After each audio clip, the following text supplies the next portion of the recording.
Bismillahirrahmanirrahim. En ce qui concerne les remèdes naturels pour le sporiasis, dans un premier temps, il faudrait faire donc une détox du côlon.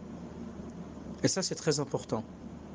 La détox du côlon est de 21 jours, en utilisant bien sûr après le jeûne, en utilisant des fruits, des légumes et bien sûr des céréales.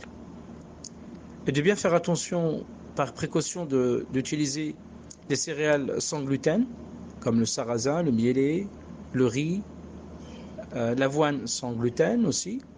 Ce serait très important.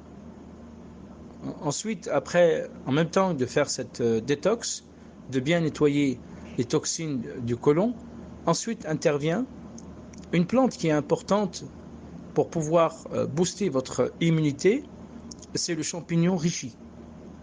Le champignon reishi est très très bien pour le sporiasis. Par contre, il ne suffit pas.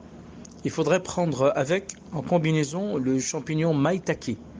Donc le champignon reishi et le champignon maitake. C'est-à-dire de prendre 3 gélules par jour de reishi et 3 gélules de maitake. Sur une durée de 3 mois. Sur une durée de 3 mois. Aussi utilisé pour le sporiasis, une plante qui est très bien à utiliser pendant 45 jours. Elle s'appelle Eschlotzia. Il y a plusieurs versions.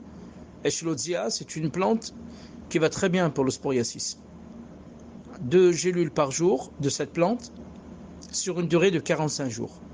À côté de cela, vous pouvez prendre des crèmes comme une combinaison de crème arbre à thé mélangée avec l'huile habba sauda, graines de nigel, avec aussi l'huile de camomille qui ira très bien, et vous pouvez rajouter avec cela l'huile de lavande.